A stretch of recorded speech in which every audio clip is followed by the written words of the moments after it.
Hi everyone, thanks for coming. My name is Stacy Schwartz, and I'm one of the organizers of the BTGNY meetup. I have my own company called Aerial Analytics, where I do data analytics, strategy, and coaching work. And introduce our guest, Alan. Yeah, I'm Alan. I work for other people. I work at Tableau software. I lead a team we call it the hot account team, not because we're attractive, but because we deal with customers that are hot in terms of frustration. So when a big customer is like HSBC or Verizon or Wells Fargo or Walmart or whoever, they can't see and visualize their data that they're paying us big money for. It gets escalated to my team, and we resolve their issue. So I'm based in New York, and I lead a global team. So yes, speaking of global teams, what are some of the challenges you've encountered in... I can try. Oh no, not for me, for everyone else. Oh, just speak, okay, got it, okay. Sorry, new to this. So what are the challenges you've encountered in managing and leading global teams, and what advice do you have for people in that situation? So I've led teams in 6 different continents, a lot of different countries, I don't know. A lot of the technology nowadays is really conducive to allow you to video chat or Slack or email or whatever, which helps a lot. Also traveling to the different locations is really helpful. I'm on the road once or twice a month, so I try to see different stakeholders there. I've tried to have to focus on team meetings, which are tough in different time zones. I've managed people simultaneously on the West Coast, in New York, in Dublin, and Singapore. And the only good time for meetings there is like 4 o'clock. Well, actually, no, 10 a.m. 10 a.m. in New York time is the best because it's like 10 p.m. at Singapore and it's not too terrible for everybody else. So trying to be mindful of other people not working the headquarters. At this point with Tableau, I'm not in the headquarters. My boss and everyone that I work with are in Seattle. So I'm already kind of sensitive to the 3-hour time zone difference. But when I deal with people in Sydney or Singapore, it's even harder for them. So we swap meeting times so that it's not too annoying for everybody. In current and past roles, you've been focused on the customer experience and resolving customer issues. What are some of the most challenging situations you've encountered? And what's the best advice you have for dealing with customers and customer issues? Yeah. The most challenging situation is if you don't set expectations of what the support level is going to be for the customer, then there's a disconnect and you get a fire drill come from the CEO or someone high up in the organization, or my boss, who happens to be very customer focused, will be in an elevator with a customer, and all of a sudden there will be a big hot issue on my plate. And if you don't effectively set expectations of it's great to have great customer support, but you can't provide the same level of customer support for every customer. When I was at American Express, I managed customer retention, and when a card member would call in, they would get one of 20 different letters in the alphabet. We had 6 placeholders. And based on that letter, we would know which rep would handle them and how much we're willing to spend to save them and what sort of customer treatment you're going to have. And when you don't have that expectation, it's really hard because you never have as many resources as you need to support the customer. So, in your experience, what's one mistake that you've witnessed leaders make more frequently than others? Hubris. Well, can I say more than one?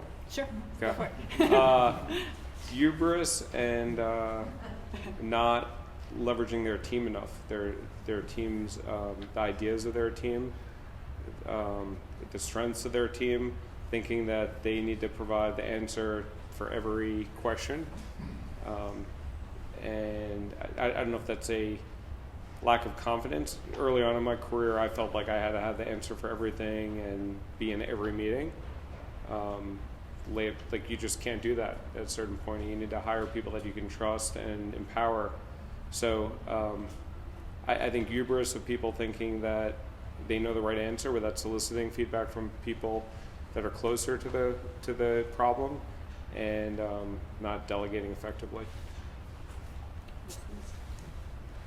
So I guess the big question that people are probably curious about, so how do you see your role changing now that Tableau has been acquired by Salesforce? Yeah. And what sort of changes do you think you might see over the next few months or even years? Yeah. So for those of you that aren't aware, Salesforce bought us in June. So I'm part of this team called the Hot Account team, and we deal with pissed off customers. Salesforce has a similar team. They call it the Red Account team. We have about 15 active hot accounts right now. They have about 500 active hot accounts. But they are not dealing with all pissed off customers. They are getting more proactive about reaching out to customers before there's a software renewal or there's an opportunity for a big expansion in the business. So I think integrating and leveraging some of Salesforce's best practices there, we will benefit a lot. I think also the infrastructure that our company has. When Tableau was bought, we had 4,500 employees and about $1.2 billion in revenue, which seems like a lot, but I've worked at other large organizations, and we just don't have systems and processes in place. On recruiting, at Tableau, I would have recruiters tell my candidates wrong information, and I would lose a candidate. So I basically just took over the functions myself. So that, I think, will be very beneficial to have an organization that has 34,000 employees, and they have a large recruiting team. And and they're also really investing for growth. They didn't acquire us to have synergies and reduce costs. They invested in us to grow. Salesforce was growing, or is still growing, at about like 23% year over year, and it's a $17 billion company now. Tableau at a $1.2 billion size was only growing, I shouldn't say only, but was growing at like 12 to 14%. So there is a lot of opportunity that they're looking to unlock in us, and I'm actually hoping that the integration occurs faster. And I was only at Tableau 2 months before we got acquired. So, and also I have experience of working at large global organizations, so I'm comfortable and I understand the value of it, a big organization. There are people in the organization that are very scared and skeptical. They've been at Tableau for 10, 12 years. Sometimes I met some guy yesterday who was there for 14 years, and we're only 15 years old. I think it was like employee number 11 or something like that. So I think there's a lot of skepticism and fear there. I think it will be tremendously positive, and when I joined, I figured there was a good possibility of us getting acquired. I didn't think in 2 months. Yeah. So a lot of changes. Yeah. So what would you say are your top 3 business and IT priorities for 2020? So one is pivot from reactive to proactive. So right now I was talking to someone here that I just wait for pager duty to go off and to give me my next hot account. I'd rather get out ahead of that. So that's one. 2 is grow and build the team. So I've turned over about 50% of the team since joining 8 months ago. I still have a few people to turn over and hire good people. And there's lots of good people out there. We're hiring, so I'm happy to talk to anybody who has operations and customer support sort of or program management type background. But building the team, hiring folks, we started our one of the good things of working for a smaller company is we didn't have an MBA program, an MBA internship program, so I asked my boss and he gave me permission to go ahead and go start it up. So this year we're hiring 2 MBA interns. So second is growing and developing the people on the team. And third is integrating with Salesforce. They do a lot of things right. They market themselves really well too, so I don't know how much of it is actually, I shouldn't say they. We market ourselves quite well. I don't know how much of it is smoke and mirrors, but I think that there is a lot of substance there. So really leveraging their best practices of how they can handle 500 hot accounts or red accounts that they call them with almost the same amount of people as I have. So it's been said that IT professionals have a challenge with getting to know the business they operate in. What do you think IT executives can do to ensure their staff gets to know their business better? So the staff or themselves or both? Or you said staff? Gets to know the... It's both. Well, either.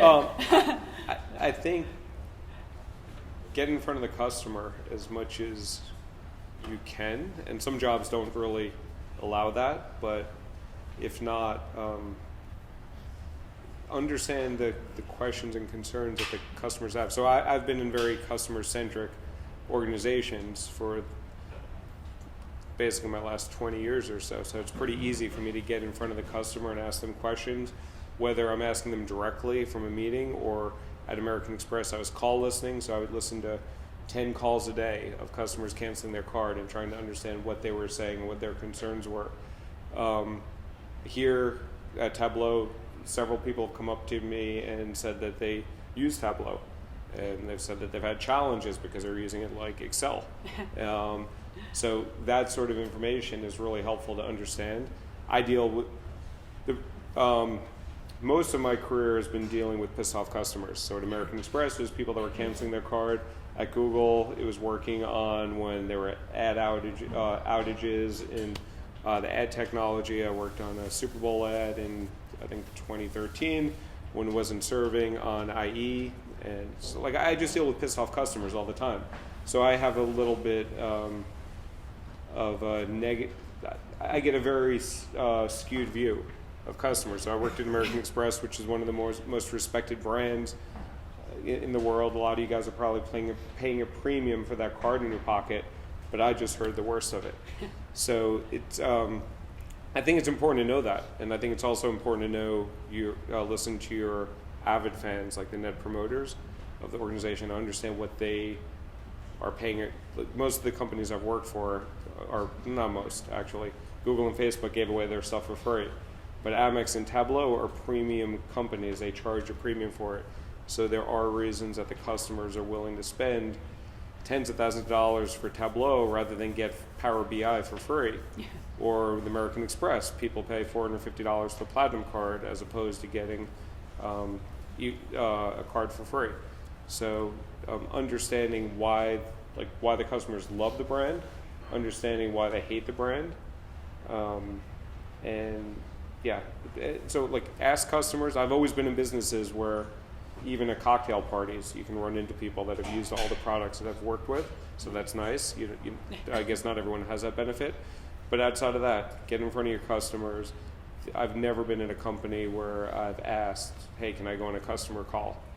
And like, as long as you don't say anything, you just sit there nicely in the background, and they'll say no. So you got to be a little proactive, but a lot of companies are tracking lots of information, and if you don't know what your customer wants, it's really hard to support them.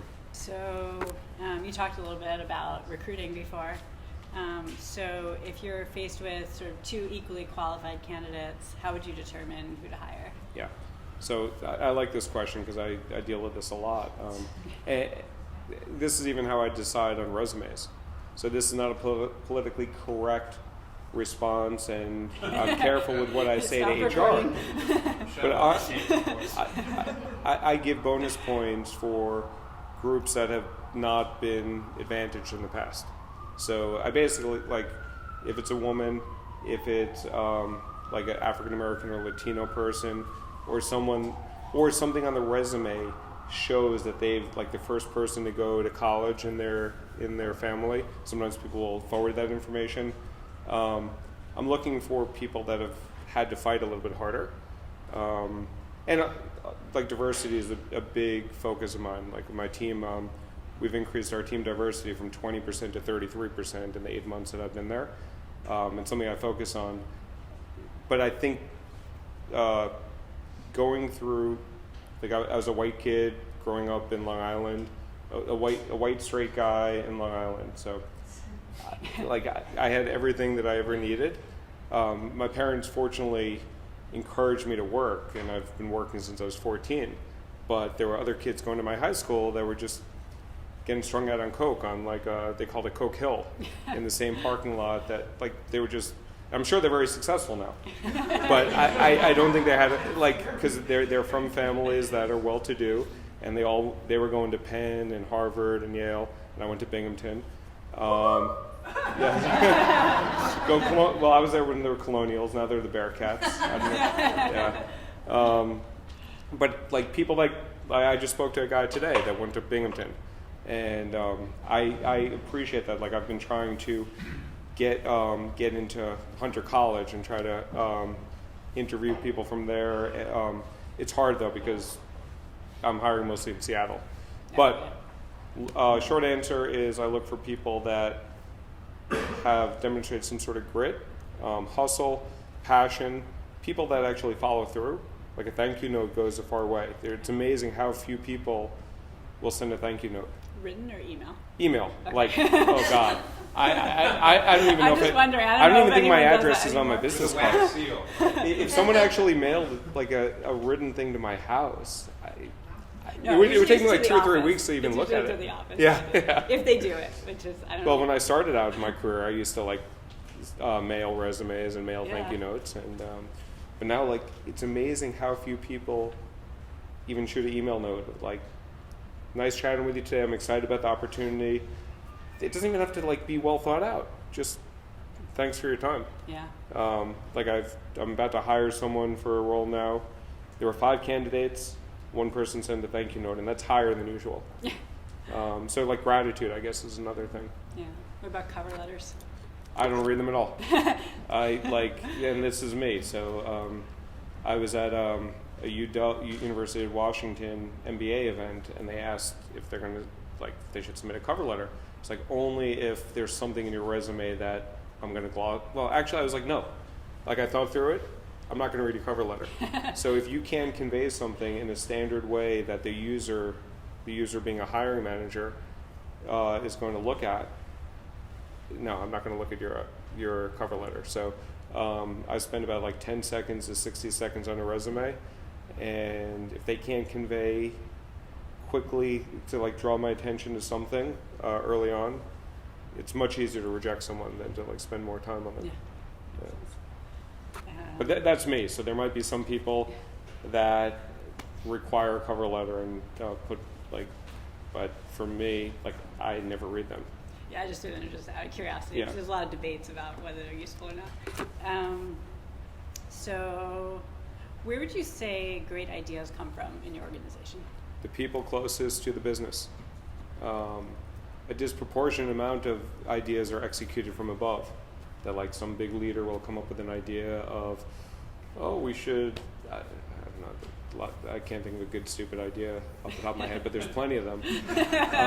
Like I had an idea today to my team, and they pushed back on me, and they're like, well, that doesn't really make a lot of sense. It's going to be a lot of overhead for the team. It's like, okay, stupid idea. But that was me because I didn't do the job. Yeah. So people that do the job know the issues. And it's your job as a leader to get them to speak up and empower them. Like I have someone here that I used to work with, and Emily would not be shy about speaking up when things were stupid. And like she knew more what was going on than I did. So yeah, the people that are closest to the business, you as a manager need to create a space where people feel comfortable to speak up. And I'm a big fan of psychological safety. And we measure that on my team about like creating a environment where people don't have a fear of failure and feel comfortable objecting with what leaders say. But it doesn't happen often, and then stupid ideas occur. How do you measure that? Just curious. The psychological safety. Yeah. There's some professor that created a study from MIT, and it's like you can Google it. And I basically just took that survey, and I had someone on my team build it out in Qualtrics, and then we track it in Tableau. And our team trust factor went from 62% to 74%. It's still shitty, but now we're measuring it. And some professor at MIT was able to figure out, actually our psychological safety is 84%, but it also measures team learning, learning ability, and a couple other measures. But our psychological safety is now 84% according to this. That's pretty good. It was like 55% the first quarter. Definitely better. Yeah. So I guess time for one more question, and then wrap up. Or two. So you've worked at both small and large corporations as well as startups. How did your experience differ? What would you say are the pros and cons? Yeah. So I've worked for 19 companies since college. Most of them by my choice, but not all.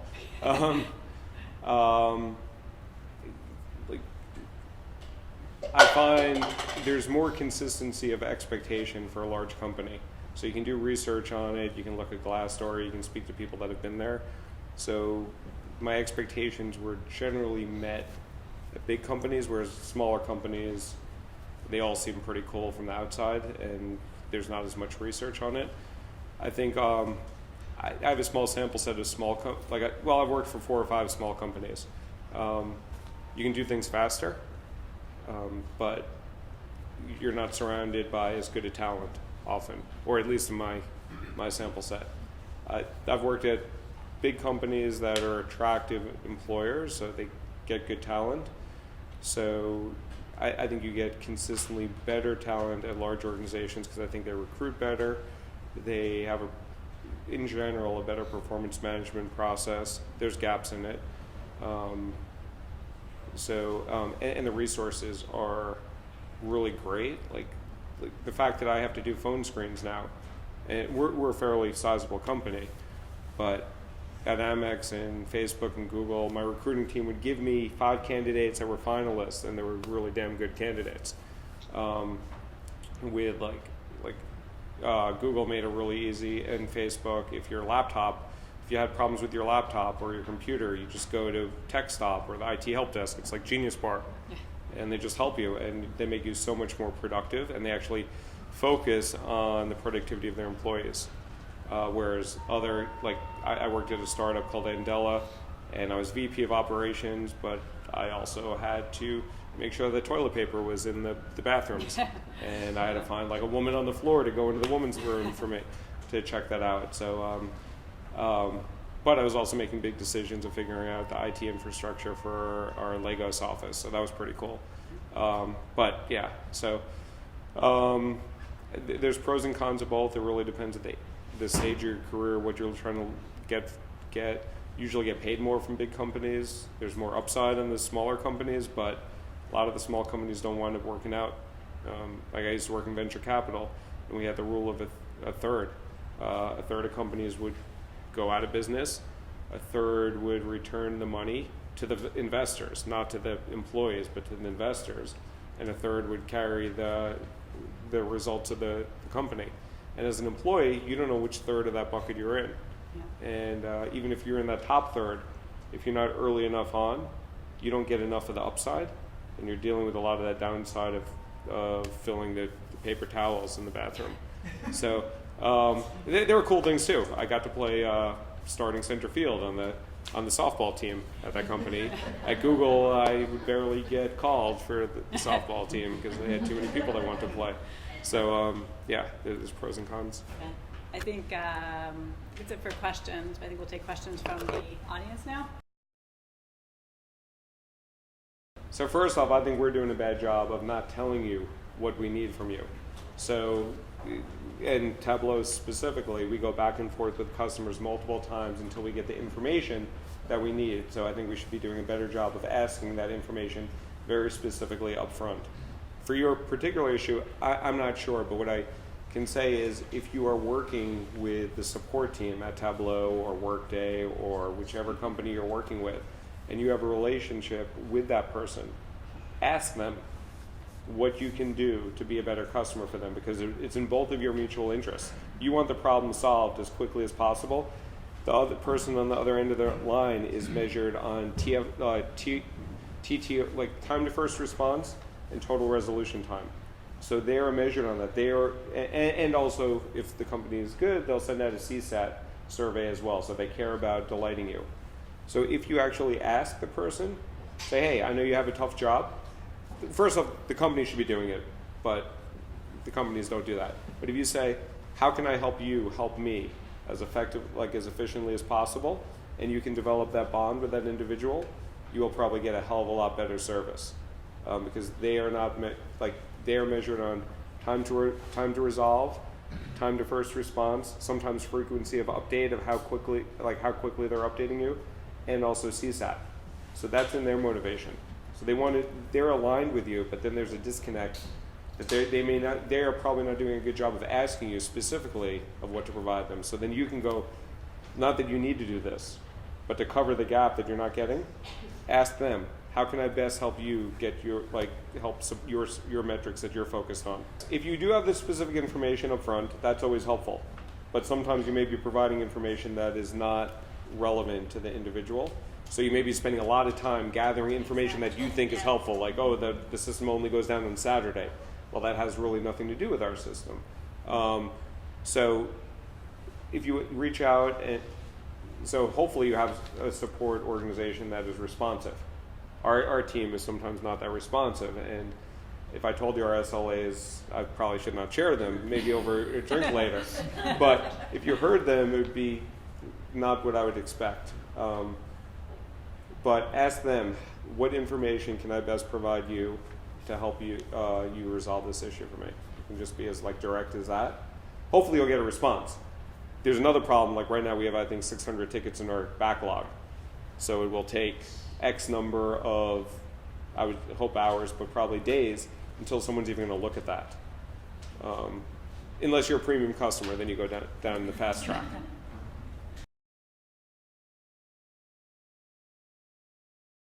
A lot of it's EQ.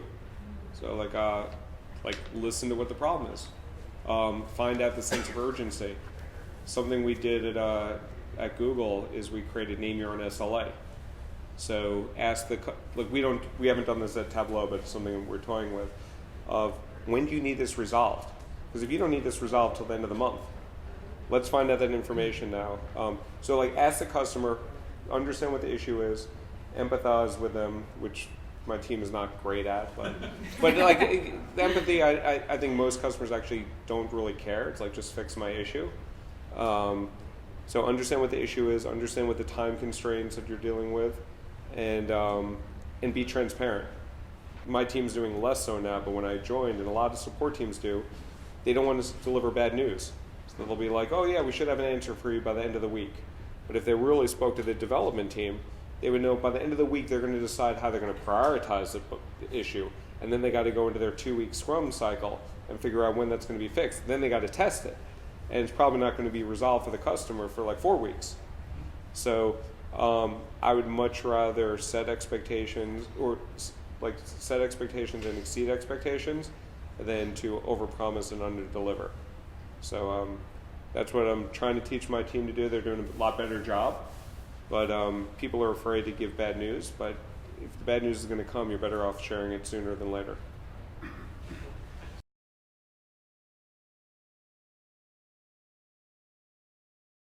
Good question. How would you incorporate whatever that is into it? I think they're good at both. They have, according to Benioff, my boss now, they have developed the CSM model, the Customer Success Manager model. That is sales. That is customer relationship management. They do a phenomenal job marketing. So in answer to your question, I don't know what they do better. I think they actually are better marketers than sellers. But if you market and then you don't close it, it's a big waste of marketing dollars. So I think they measure it. They just had Dreamforce where they had 170,000 people. Tableau just had Tableau conference, and we had 18,000, which was ridiculously large. We rented out the Palms Casino in Vegas, and had the whole casino to ourselves for our party. It was crazy, but Salesforce was 10 times larger. Salesforce had 200 CEOs that joined that conference. They had Tim Cook on stage for the keynote. They had Barack Obama there. Barack Obama, I think, was a paid guest, but I don't think Tim Cook was. So I don't know what they do better, but they're good at both. And which will be a good synergy because we have a damn good product. We're decent at marketing, but I don't think we're great at marketing. But the product I think sells itself. I don't think we're as structured of a sales organization as Salesforce appears to be from like the books I've read, and also if you look at their revenue growth. Yeah.